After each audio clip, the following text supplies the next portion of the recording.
Sa poisse sévère. On voit même pas le bout de son bras. On marche dans le vide. C'est pas nouveau, mais c'est humide. Et ça tord un peu les boyaux. On s'habitue, comme d'habiter dans du fromage, ou d'explorer le cul d'un nuage. On s'habitue, c'est pas le problème. Tout ce blanc et ce gris qui nous emmêle, le froid des eaux, c'est pas le plus grave. Là où ça coince, c'est de comprendre que dans nos yeux naît le brouillard. Thomas Vino, Bleu de travail. Comme je l'ai écrit dans un petit papier sur le blog hier, j'étais dans une librairie à Marchand-Famenne, qui est, pour ceux qui ne connaissent pas la ville, une petite ville de province, voilà, pas loin du lieu où je me réfugie de temps en temps pour écrire, ou pour me balader, ou pour me poser des questions avec un peu plus d'oxygène. Dans cette librairie, donc, je rentre, elle s'appelle Livre avec un grand S à la fin. Et donc, comme je l'ai écrit dans le blog, je m'attends un peu à trouver les grands poids lourds soit de la rentrée littéraire, soit de ce qui passe en télé. Voilà, toute une série de noms que j'ai d'ailleurs, je ne citerai pas, mais que j'ai essayé de lire pendant pas mal d'années, mais il y en a beaucoup qui me sont tombés des mains, tellement ça ne m'intéressait pas. Voilà. Et je suis tombé, en fouinant un peu, en fait en fouinant pas beaucoup, parce que la librairie n'est pas grande, et donc il y avait un choix vraiment...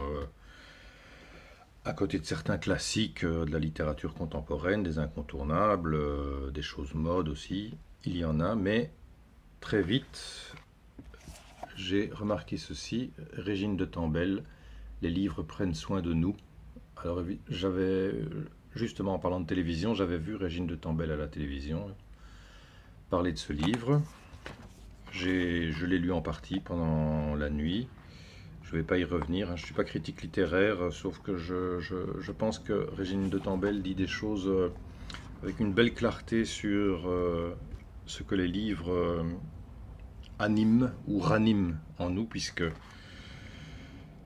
Régine de Tambel milite, c'est pas le mot, mais enfin voilà, nous parle de ce qu'elle connaît, une bibliothérapie créative, une sorte d'écho de nos vies dans les livres, ou de retour à la vie par les livres, par la lecture ou par l'écriture. Voilà, je trouve ça vraiment très... Ce bouquin va prendre une belle place dans les bouquins que j'ai sur la littérature. Mais donc, il y avait aussi dans les rayons un auteur dont je lisais le blog de temps en temps, Thomas Vino. Alors j'ai pris Ici ça va. Je lis la 4e de couverture. Pour échapper à un quotidien stressant, un couple trouve refuge au milieu des herbes folles. Ça ira mieux avec les lunettes. Donc, pour échapper à un quotidien stressant, un couple trouve refuge au milieu des herbes folles dans les ruines d'une maison familiale. Lui reconstruit, elle jardine. Et tandis que les blessures du passé surgissent entre les fissures des pierres, chacun se reconquiert, redécouvrant le goût de la vie et le chemin lumineux qui conduit à l'autre. Voilà, alors un type qui reconstruit, une qui jardine, ça ne pouvait que me parler. Moi qui n'aime que ça, fuir la ville et être au milieu de la terre. Donc il y avait ceci, Ici ça va. Alors, ce que j'ai fait, je fais ça pour beaucoup de bouquins. J'aime bien lire les 2-3 premières phrases de certains chapitres. Ce sont des chapitres, en tout cas, il n'y a pas de numérotation dans le livre, mais ce sont des petits morceaux, des fragments assez courts. Voilà. C'est fait. Les papiers ont été signés ce matin chez le notaire. L'ancien propriétaire nous a dit que si nous avions besoin d'aide ou de matériel, il serait là pour filer un coup de main. La première fois, je ne m'en suis pas rendu compte, mais je crois qu'il m'a connu enfant. Ça doit lui faire drôle de me retrouver là. Il m'a dit que mon père était un brave homme, qu'il avait travaillé dur. Je lui ai dit que je n'en doutais pas. Il m'a dit qu'il était heureux de me rendre ses clés et que ça devait être un sacré quelque chose de se retrouver ici si longtemps après avec tous ses souvenirs. Emma ne parlait pas, elle me regardait avec bienveillance, et son calme me donnait des forces. J'ai répondu que oui, c'était bizarre. J'ai gardé pour moi qu'il ne me restait plus aucun souvenir. Donc cette écriture-là m'a frappé. Je ne peux pas dire en quoi. Alors bien sûr, il y a le sujet, voilà, ce couple qui trouve refuge au milieu des herbes folles.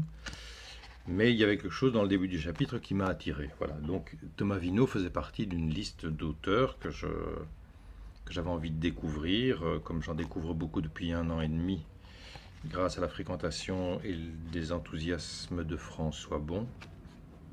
J'ai découvert Christian Garcin, Martin Page, Anne Savelli, Thomas Giraud, magnifique bouquin aussi, sur Élisée Reclus, et donc Corinne Lovera Vitali, j'en oublie. Il y avait aussi ceci, Bleu de travail. Alors, Bleu de travail, j'ai lu le premier texte tout à l'heure, et j'ai eu vraiment ce sentiment, je ne pourrais pas mettre de mots là-dessus, ou quelque chose de plus précis, mais que c'était un livre écrit pour moi. Voilà, sa forme, la brièveté des textes, l'écriture. Tomavino, un des premiers échos que j'en avais eu, c'était une lecture faite par François Bon, d'un ouvrage à lui qui était paru, je crois, au Carnet des desserts de lune, je ne sais plus. Enfin voilà, il y a une vidéo que je mettrai en lien. Voilà, donc j'ai compris que juste avec quelques extraits, et je n'ai lu que quelques fragments à ce stade-ci, de Bleu de travail, et je lirai plus tard, ici ça va parce qu'avant ça il faut que je termine un Lovecraft, d'Herborance de Ramuz, qui est aussi un bouquin qui m'impressionne très fort, et puis parce que je lis 15 tonnes de choses en même temps, comme pas mal d'entre nous j'imagine.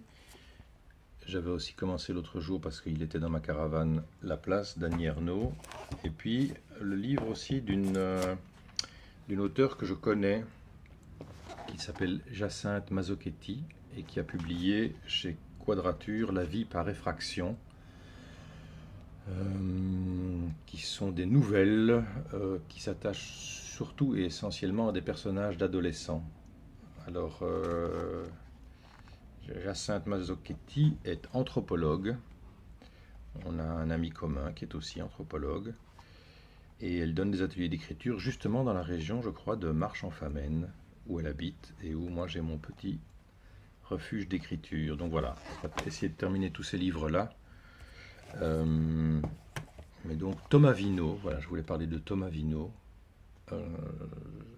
Alors il y a des écritures qui me sidèrent, des écritures que j'admire, des écritures qui m'envahissent. C'est le cas par exemple de Claude Simon, hein, que je commence à lire.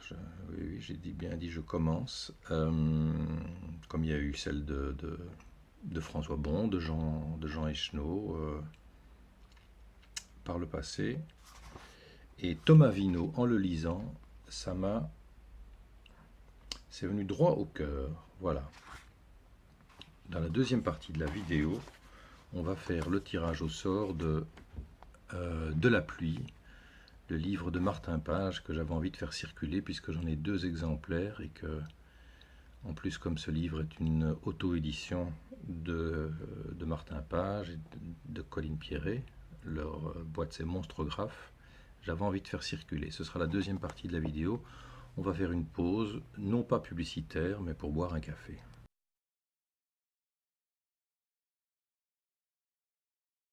Donc deuxième partie de la vidéo.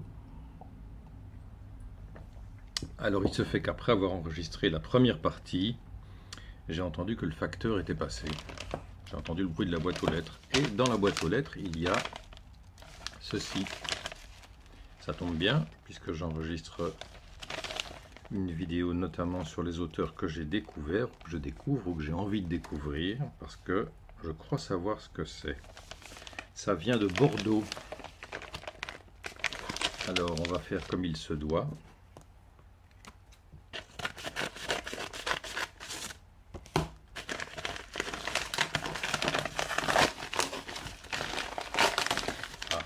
Et voilà.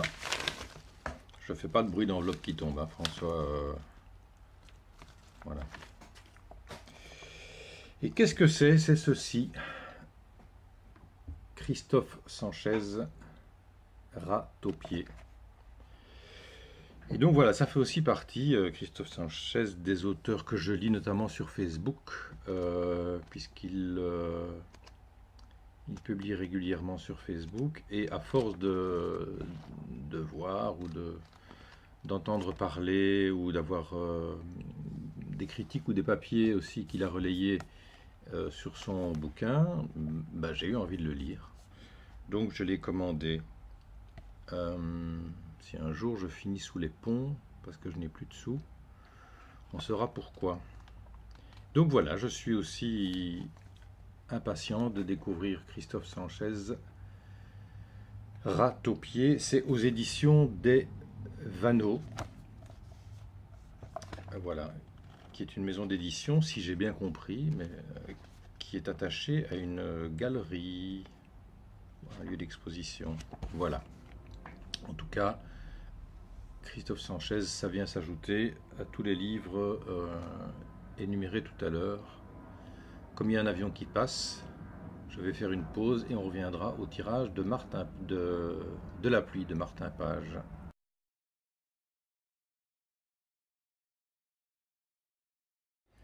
Voilà, je dois avoir l'air malin comme ça. En fait, tous ces petits post-it reprennent les noms de ceux et celles qui avaient mis des commentaires en dessous de la vidéo où je proposais de partager le livre de La pluie de Martin Page. Alors, j'ai pas la patience de chercher sur YouTube comment on fait le tirage au sort. Donc, puisqu'il y a 11 participations, François Bon a dit qu'il ne participait pas à ce tirage. Il avait peur de la consanguinité. Martin Page non plus forcément. Eh bien, les autres sont là. Justement, il y a Christophe Sanchez, Anne Savelli, Arnaud Delacote, Marie-Christine Grimard, Anne Matt, je ne sais plus, Vanessa Morisset, Julie Desbabursa, Steven, Erika, enfin voilà. Donc, je vais mettre tous ces post-it pliés dans une urne ou un saladier, parce que j'ai pas d'urne, un saladier, et on va faire un tirage au sort manuel. Ne quittez pas.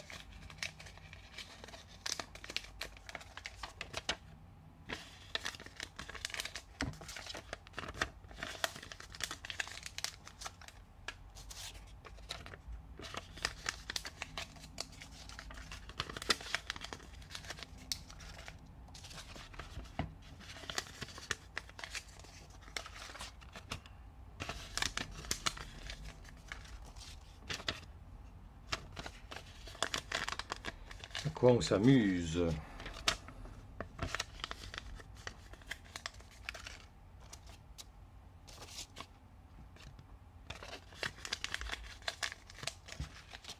Et le dernier.